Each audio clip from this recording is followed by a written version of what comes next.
dalam menyambut Hari Sumpah Pemuda. Sambil nunggu rekan-rekan media yang belum masuk, kita lihat opening speech dari Kemenpora dan Merial yang kita kerjasama dengan Kemenpora. Ada Mbak Alia selaku staf khusus. Sebentar.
Ada suara.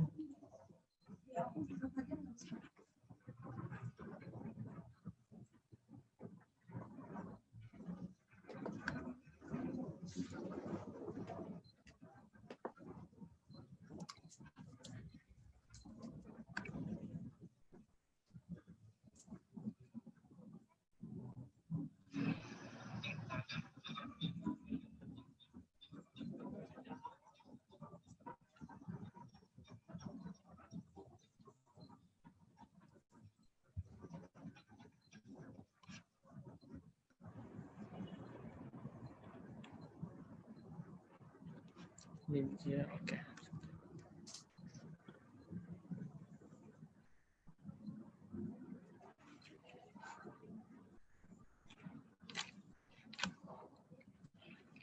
Tes, bisa kedengaran?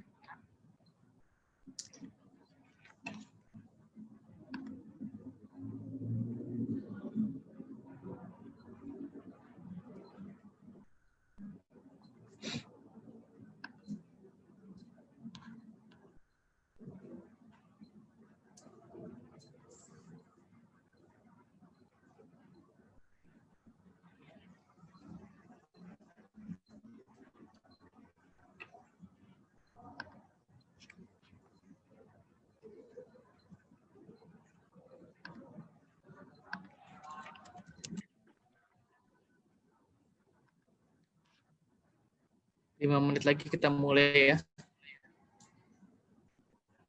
Bisa Kak Fadli? 5 menit lagi kita mulai.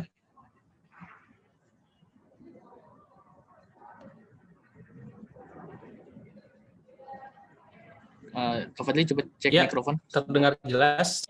Oke, siap.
Yes. Baik, kita mulai. Bismillahirrahmanirrahim. Assalamualaikum warahmatullahi wabarakatuh. Yang terhormat teman-teman dari Merian Institute, Direktur Riset dari Bang Fadli Hanafi, dan ada Fajar Iman selaku Direktur Program dari Merian Institute, dan Direktur Registrasi dari Adam Mardia. Pertama-tama, dan juga teman rekan-rekan media, terima kasih sudah sempat waktunya yang udah menyiapkan waktunya untuk kita press conference tentang Simposium 92 Tokoh Pemuda dalam menyambut Hari Sumpah Pemuda. Merian Institute bekerjasama dengan Kementerian Pemuda dan Olahraga Republik Indonesia mengadakan Simposium Pemuda 92 Tokoh Pemuda di tengah pandemi sebagai rangkaian kegiatan Festival Bonus Demografi. Kita memberikan subtema pandemi dan momen terakhir, serta mengajak tokoh-tokoh pemuda untuk berkontribusi dalam penyusunan buku 92 Tokoh Pemuda dalam Pandemi. Pemuda telah menjadi bagian penting bagi Indonesia dan masa depan demokrasi. Memorial Institute menggarisbawahi pentingnya mengetahui kompleksitas masalah dan tantangan yang ada di Indonesia, khususnya bagi pemuda, sebab adalah harapan bangsa. Jadi simposium pemuda adalah harapan besar untuk berkolaborasi dalam membangun pemuda ke depan. Ribuan gagasan, ribuan inisiatif, dan berbagai kegiatan telah dilakukan untuk Indonesia. Dan 92 tokoh pemuda akan duduk bersama dalam semangat untuk bekerjasama menanggulangi berbagai masalah. Sehingga mimpi kita untuk Indonesia lebih baik masihlah mungkin. Tanpa banyak kalam, saya akan memberikan paparannya selaku untuk Direktur Riset, Bang Fadli Hanafi. Waktu dan sempat kami persilakan. Baik, Assalamualaikum warahmatullahi wabarakatuh. Selamat siang kepada rekan-rekan semua. Terima kasih banyak dari rekan-rekan kita semua, Memorial Institute dan rekan-rekan media semua. Terima kasih banyak sudah hadir di diskusi kita pada siang hari ini untuk secara bersama-sama kita mendiskusikan mengenai isu strategis dalam konteks pembangunan pemuda secara berkelanjutan. Yang momentumnya adalah kita melihat tepat di bulan ini pemuda itu memperingati 92 tahun ikrar Sumpah Pemudanya. Bertanah air satu, berbangsa satu, bertumpah darah satu, yaitu bangsa Indonesia. Nah, momentum ini sekaligus sebagai menjadi pengingat bagi kita semua bahwa sebenarnya anak muda itu pada dasarnya telah sedang dan akan terus berperan bagi pembangunan ekonomi Indonesia. Sebagaimana yang kita ketahui bersama bahwa yang terpenting dalam konteks pembangunan itu sebenarnya tidak lebih ditekankan pada seberapa cepatnya sebenarnya, tapi yang kita inginkan adalah apakah bisa terus berkelanjutan ke depan atau tidak. Nah, kalau kita berbicara dalam konteks Indonesia, kita menghadapi begitu banyak tantangan multidimensi. Yang pertama adalah jauh sebelum adanya COVID, kita mengalami begitu banyak tantangan dari segala sisi, baik itu ekonomi, sosial, politik, budaya, kesehatan, pendidikan, ya tantangannya sangat luar biasa.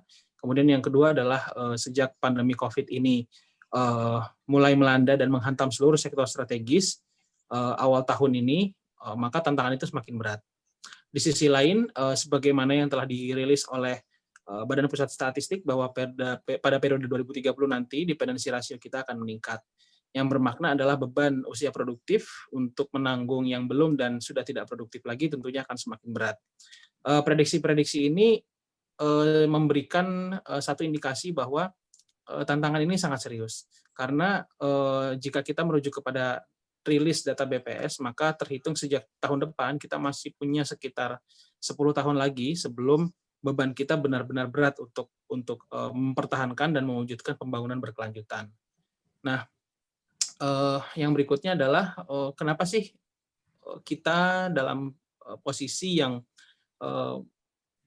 seperti saat ini, dalam artian bahwa pemudanya banyak, usia produktifnya banyak, namun belum begitu signifikan dalam mendorong pembangunan secara berkelanjutan. Mendorong pembangunan iya, tapi secara kelanjutannya ini yang perlu kita tekankan bersama. Nah, beberapa hal yang memang menjadi tantangan kita bersama adalah dikarenakan belum ada satu senafas dan sefrekuensi, belum ada satu dalam konteks meningkatkan peran pemuda dalam meningkatkan kompetensi dan peran pemuda dalam pembangunan. Yang kita inginkan sebenarnya kalau bicara konteks pemuda, sejauh ini peran-peran yang diberikan pada masing-masing sektor sudah sangat baik. Kita lihat banyak anak muda menjadi usahawan muda, banyak anak muda yang masuk di gelanggang politik, banyak anak muda yang sekarang mengisi posisi penting di baik BUMN maupun swasta. Itu merupakan satu indikasi bahwa sebenarnya pemuda kita punya potensi dan sedang memainkan perannya pada sektor masing-masing.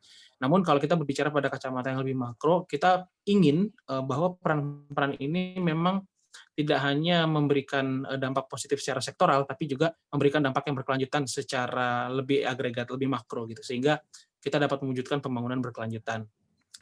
Yang ketiga adalah pentingnya keselarasan, pentingnya bagi kita untuk kembali berjalan bersama untuk meningkatkan peran pemuda, meningkatkan produktivitas muda, karena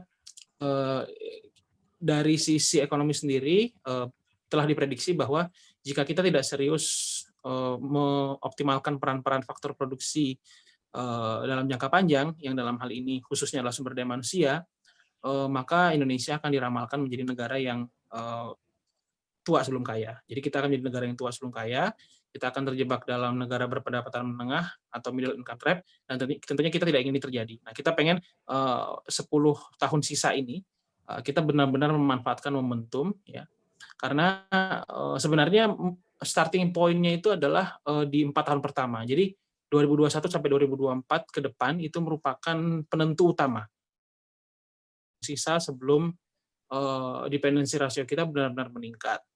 Nah, oleh karena itu, di 4 tahun pertama ini, Merial Institute khususnya bersama dengan seluruh stakeholder, khususnya bersama dengan Kementerian Pemuda dan Olahraga, menginisiasi Festival Bonus Demografi yang tujuannya untuk kembali menghimpun gerakan kita bersama, kembali menyelaraskan langkah kita bersama di momentum 92 tahun Sumpah Pemuda ini. Jadi, ada momentumnya. Nah, di momentum ini kita kembali apa istilahnya?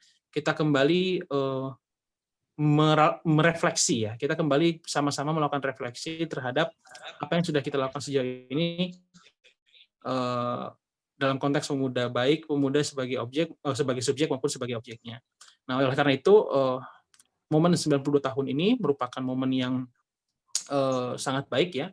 Dan Merial Institute dalam hal ini seperti yang telah disampaikan sebelumnya, bahwa Merial Institute bersama dengan Kementerian Pemuda dan Olahraga dan seluruh stakeholder itu kembali berjalan bersama, mengajak seluruh pemuda untuk kembali kita bersama meredefining kita punya konsep dan strategi pembangunan pemuda, peran pemuda ke depannya, agar pembangunan berkelanjutan dapat terwujud dengan baik.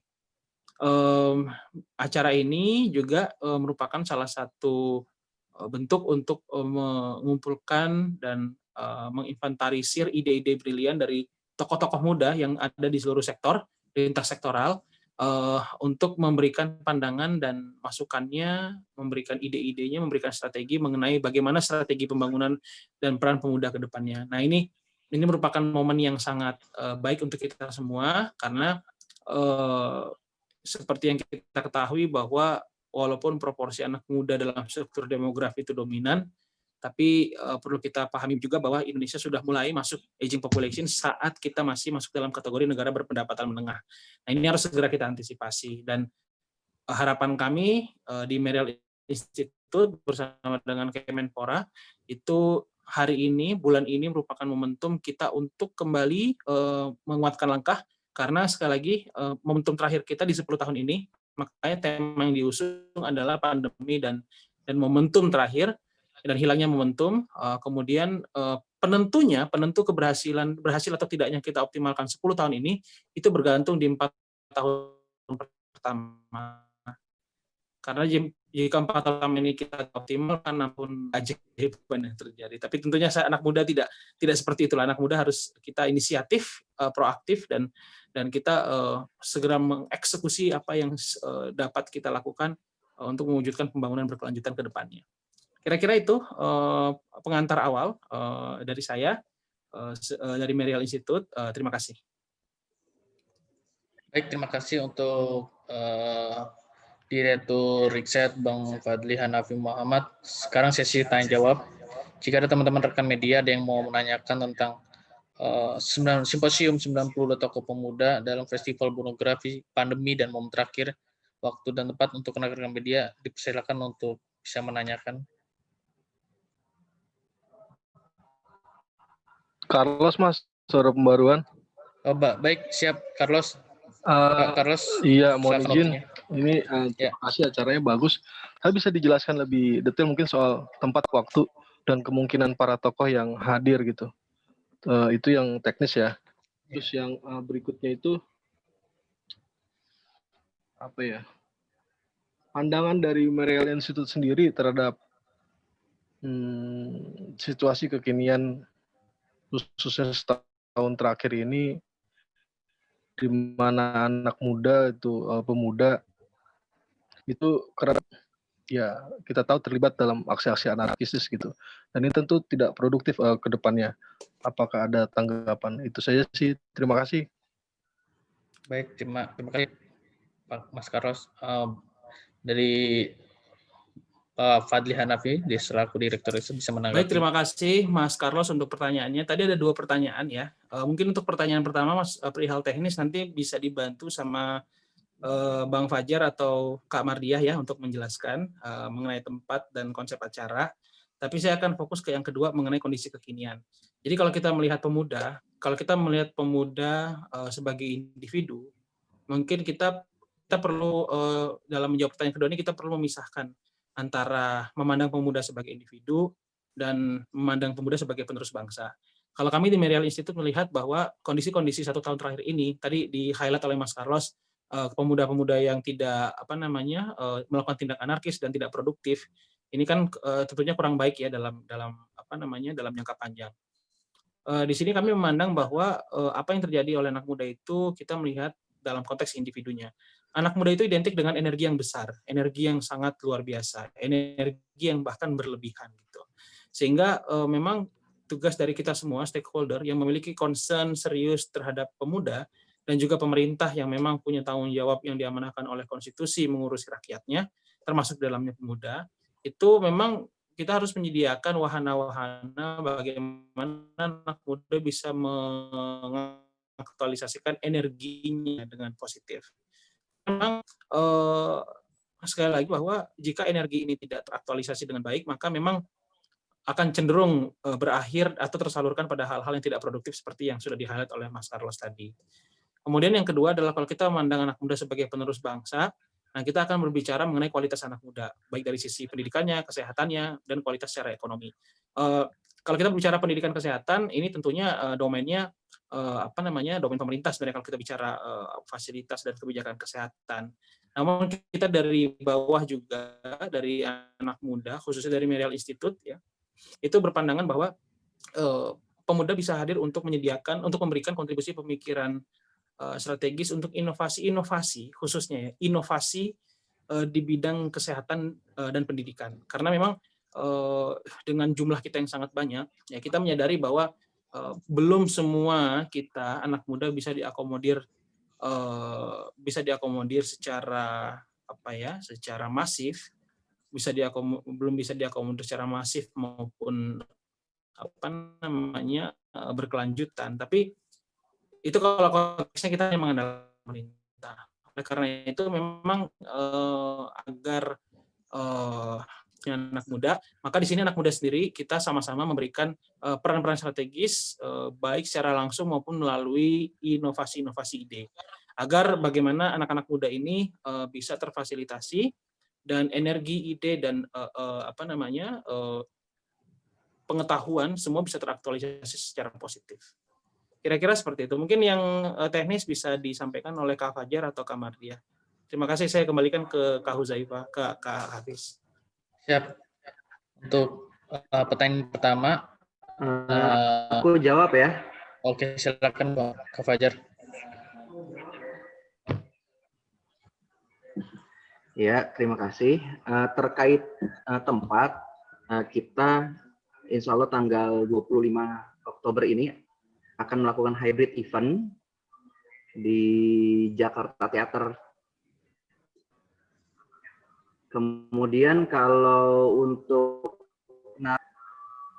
klasifikasi berdasarkan indeks pembangunan pemuda, ada sektor kesehatan, ada sektor pendidikan, kemudian ada sektor partisipasi kepemimpinan, kemudian gender dan diskriminasi. Nah, salah satunya kita pasti mengundang dari berbagai unsur ya, baik itu komunitas, platform anak muda, kemudian organisasi kepemudaan, kemudian juga anggota-anggota DPR milenials, kemudian juga kita mengundang juga staf khusus milenial, Aminuddin Ma'ruf. Banyak sih kalau ada daftarnya 92 ini, cuman secara umum seperti itu. Nanti daftarnya bisa kita share juga ke kawan-kawan media. Intinya kita mengkolaborasikan dari berbagai unsur pemuda baik itu, kita juga mengundang dari unsur BEM, mahasiswa diharapkan lebih komprehensif nanti ketika simposium itu berlangsung dari sudut pandang dari pemuda, oleh pemuda untuk anak muda. Nah, ini loh perspektif lintas sektoral yang kita coba dorong. Dari berbagai perspektif ini diharapkan mampu menghadirkan rekomendasi-rekomendasi, temuan-temuan atau gagasan-gagasan yang produktif dan berdampak bagi pembangunan pemuda ke depan. Itu sih.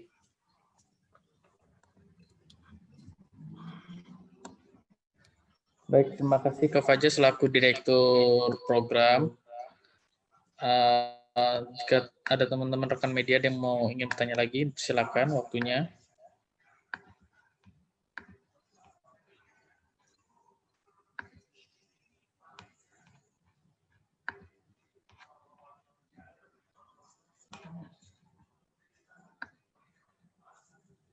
Ya, gimana teman-teman rekan media, ada pertanyaan?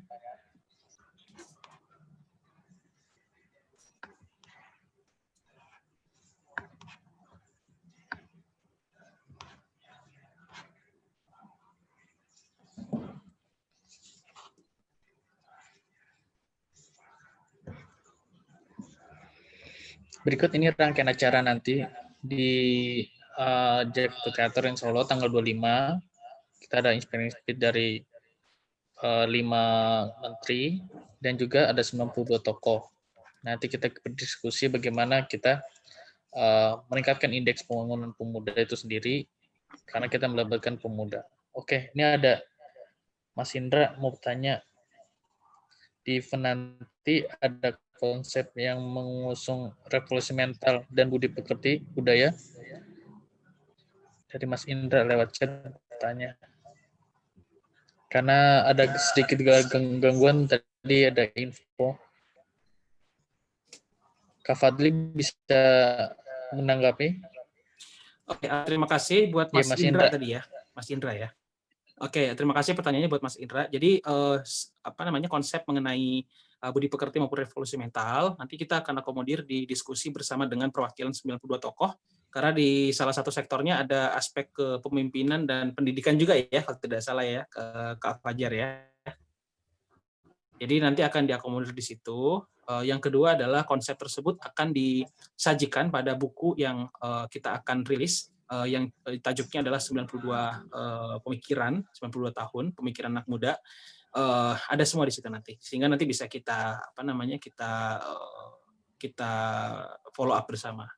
Jadi aspek budi pekerti maupun aspek aspek revolusi mental itu semua sudah akan kita provide di situ. Ya.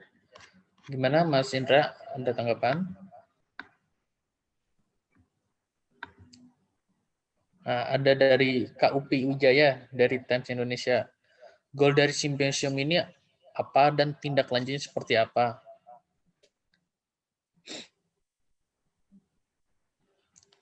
Baik, langsung aja ya. Jadi ya, tadi pertanyaannya adalah goal dari simposium. Ya, dari Kak Upi Wijaya, goals dari simposium ini apa dan tindak lanjutnya seperti apa? Oke, jadi goals utamanya adalah secara output dulu ya, secara output yang sifatnya tangible. Kita ada 2 nanti. Yang pertama adalah buku 92 tahun Sumpah Pemuda itu, yang isinya adalah intisari pemikiran dari 92 tokoh muda. Kemudian yang kedua adalah rilis dari Merial Institute berkenaan dengan kinerja pemerintah khususnya pada aspek kepemudaan di 1 tahun ini. Kemudian yang ketiga adalah kita akan launching program Satu Data Pemuda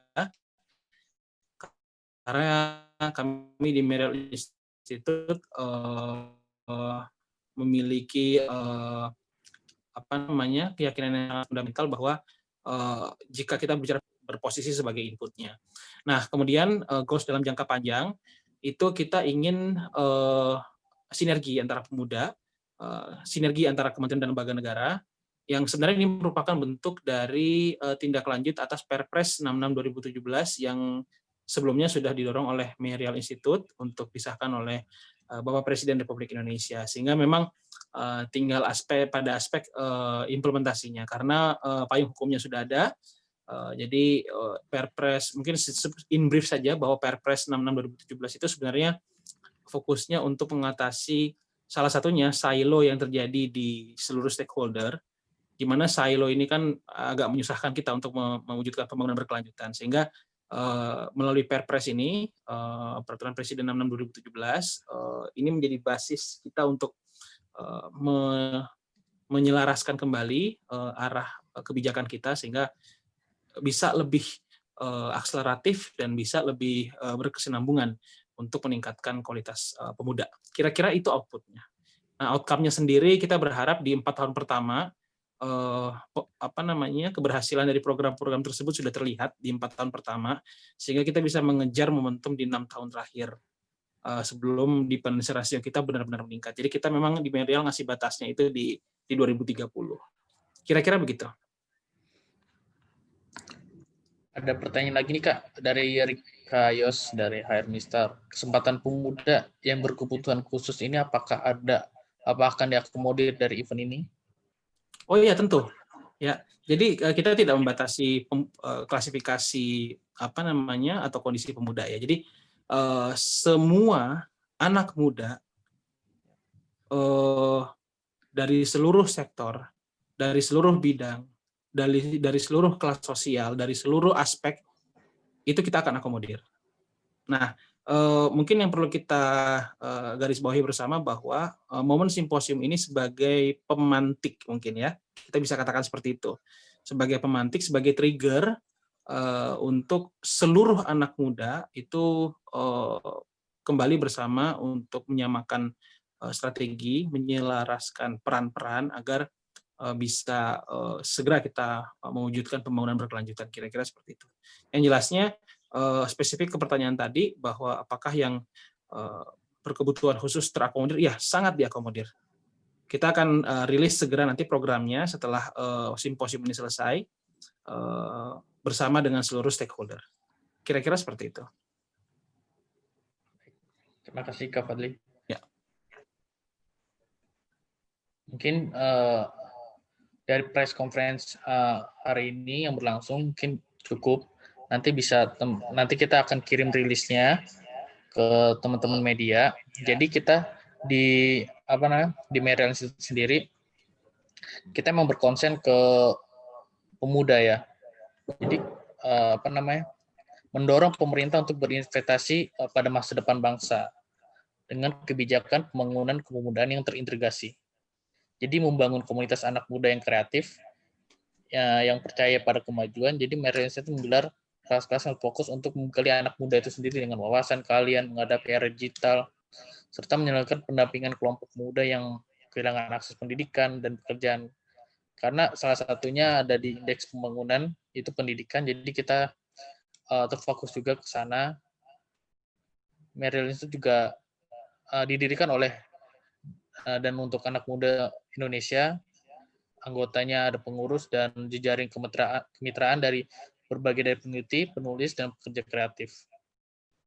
Dan Merial Institute ini melakukan kajian kebijakan dan mendorong kebijakan kepemudaan berbasis data empirik yang melibatkan pemuda sebagai subjek pembangunan. Mungkin itu saja yang bisa kita sampaikan. Terima kasih untuk rekan-rekan media atas waktunya, karena sudah meliput kita untuk press conference 92 tokoh pemuda, simposium 92 tokoh pemuda dalam menyambut Hari Sumpah Pemuda nanti dalam acara Festival Bonus Demografi dengan subtema pandemi dan momentum terakhir. Sekian dari saya pribadi mohon maaf jika ada salah kata, kurangnya lebih mohon maaf. Wassalamualaikum warahmatullahi wabarakatuh. Saya kembalikan ke host.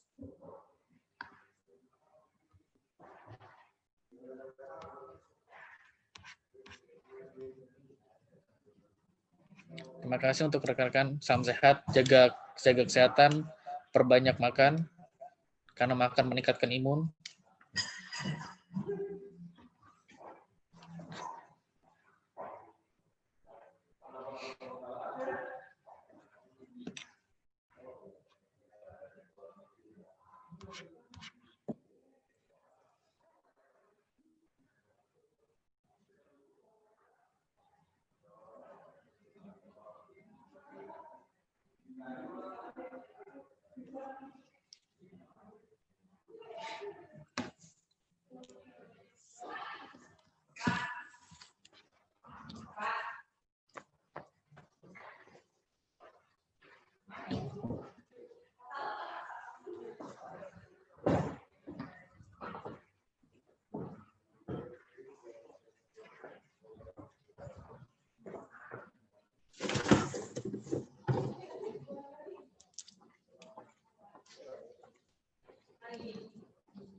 Oh ya Mas Indra, bisa Mas Indra.